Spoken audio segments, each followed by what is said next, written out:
Breaking news చూస్తున్నాం. Vamsi custody health పిటిషన్లపై SC ST కోర్టులో వాడివేడిగా వాదనలు జరిగాయి. వాదనలు ప్రతివాదనలు విన్న ధర్మాసనం రేపు తీర్పు ఇవ్వనున్నట్లు పేర్కొంది. అలాగే వంశీ మరో ఇద్దరి కస్టడీ పిటిషన్లపై రేపే తీర్పు ఇవ్వనున్నట్లు తెలియజేసింది. అనారోగ్య సమస్యలున్న వంశీకి ఎత్తున టేబుల్ ఏర్పాటు చేయాలని న్యాయవాదులు కోరగా జైలు సిబ్బంది వైద్యుడిని అడిగి తెలుసుకుంటామన్నారు జడ్జ్. అటు వంశీని ప్రత్యేక సెల్లో ఎందుకు ఉంచారని జైలు అధికారులను ప్రశ్నించారు జడ్జ్. అయితే జైలులో బ్లేడ్ గంజాయి ముఠా సభ్యులు ఉన్నారన్న అధికారులు భద్రతా దృష్ట్యా వంశీని ప్రత్యేక సెల్లో ఉంచామని జడ్జికి చెప్పారు సూపరింటెండెంట్.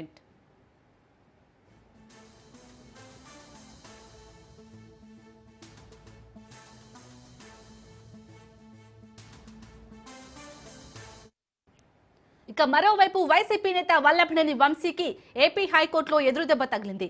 వంశీ ముందస్తు బెయిల్ పిటిషన్ను ధర్మాసనం కొట్టివేసింది. గన్నవరం టీడీపీ ఆఫీస్పై దాడి కేసులో బెయిల్ కోరుతూ వంశీ పిటిషన్ దాఖలు చేయగా విచారించిన కోర్టు పిటిషన్ను డిస్పోజ్ చేసింది.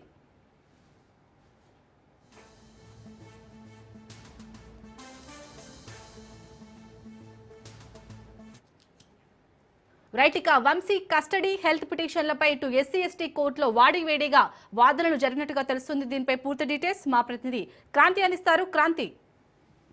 యశాలిని, వంశీ కస్టడీ హెల్త్ పిటిషన్ల పైన నిన్న విచారణ నేపథ్యంలో ఈ రోజుకి వాయిదా పడింది. అయితే ఈ రోజు విచారణ ప్రారంభమైన తర్వాత అటు కస్టడీ పిటిషన్ కి సంబంధించి ఏదైతే వంశీ సెల్ఫ్ అఫిడవిట్ కూడా దాఖలు చేయడం జరిగింది. దానిలో ప్రధానంగా ఏదైతే సత్యవర్ధన్ కిడ్నాప్ చేశాను అని అభియోగాలు ఉన్నాయో వంశీకి సంబంధించి ప్రస్తుతం సత్యవర్ధన్ పోలీసుల అదుపులోనే ఉన్న నేపథ్యంలో వంశీ కస్టడీకి వెళ్లాల్సిన అవసరం లేదు, ఇవ్వాల్సిన అవసరం లేదు. ఎందుకంటే సీన్ రీకన్స్ట్రక్షన్ కి సంబంధించి సత్యవర్ధన్ తో పోలీసులు సీన్ రీకన్స్ట్రక్షన్ చేయొచ్చు అనేది అఫిడవిట్ లో వంశీ తరఫున వంశీ పెట్టిన పరిస్థితి అయితే ఉంది. ఇక వంశీ కస్టడీకి సంబంధించి వంశీతో పాటు మరొక ఇద్దరిని కూడా ఇవ్వాలంటూ కూడా పోలీసులు కోరిన నేపథ్యంలో దీంతో కస్టడీకి సంబంధించి ఏ రకంగా న్యాయమూర్తి సంబంధించి అటు ఇరుపక్షాల మధ్య వాదనలు అయితే వినడం జరిగింది. దానికి సంబంధించి రేపు తీర్పు చెప్పే అవకాశం అయితే ఉంది. ఇక హెల్త్ పిటిషన్ పైన అటు వంశీకి సంబంధించిన న్యాయవాదులు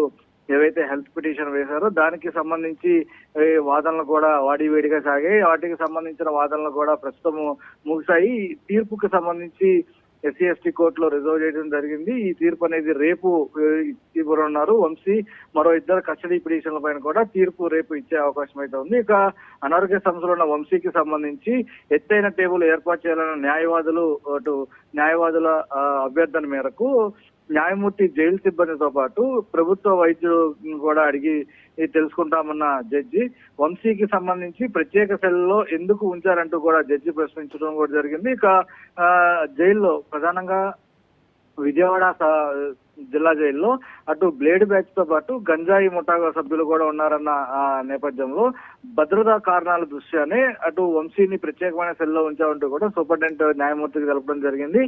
ఈ రోజు జరిగిన వాడివేడి చర్చ అనంతరం కూడా అటు తీర్పు రేపూరికి వాయిదా వేయడం జరిగింది జడ్జి. దాంతో పాటు ఇటు కస్టడీ బెయిల్ పిటిషన్లకి సంబంధించి అదేవిధంగా హెల్త్ కండిషన్లకి సంబంధించిన తీర్పు రేపు వెలువడే అవకాశం అయితే ఉంది. శాంతి. రైట్, అలాగే క్రాంతి, ఇటు మరో ఇద్దరి కస్టడీ పిటిషన్లపై ఎలాంటి తీర్పు ఇవ్వనున్నట్టుగా తెలుస్తుంది. అయితే కస్టడీకి సంబంధించి ఇప్పటికే వంశీతో పాటు మరొక ఇద్దరిని కూడా కస్టడీకి కోరటం జరిగింది. అయితే వీళ్ళని కస్టడీకి ఇస్తే మరింత సమాచారం వచ్చే అవకాశం ఉంది. ఇప్పటికే సాంకేతిక పరమైన ఎవిడెన్స్ సేకరించడంతో పాటు అటు సీసీటీవీ విజువల్స్ అదేవిధంగా ఇతర ఆధారాలను కూడా సేకరించే పనిలో పోలీసులు నిమగ్నమైన నేపథ్యంలో పోలీసు కస్టడీకి ఇవ్వడం ద్వారా మరికొంత సమాచారం వీరి నుంచి రాబట్టాలంటూ కూడా పోలీసులు భావించిన నేపథ్యంలో ఈ కస్టడీ పిటిషన్ కి సంబంధించి కూడా ఇప్పటికే వాదనలు అయితే పూర్తయ్యాయి. వాదనలకి సంబంధించి రేపు తీర్పు వెలువడే అవకాశం అయితే ఉంది. ఈ నేపథ్యంలో కస్టడీకి ఇస్తారా లేదా అనేది కూడా రేపు ఖచ్చితంగా తెలిసే అవకాశం కనిపిస్తుంది. మరోపక్క కస్టడీకి ఇవ్వాల్సిన అవసరం లేదంటూ కూడా వంశీ సెల్ఫ్ అఫిడవిట్ దాఖలు చేసిన పరిస్థితి అయితే ఉంది. మరి న్యాయమూర్తి ఎవరికి మొగ్గు చూపుతారనేది కూడా రేపు తెలిసే అవకాశం కనిపిస్తుంది. Right, thank you Kranti.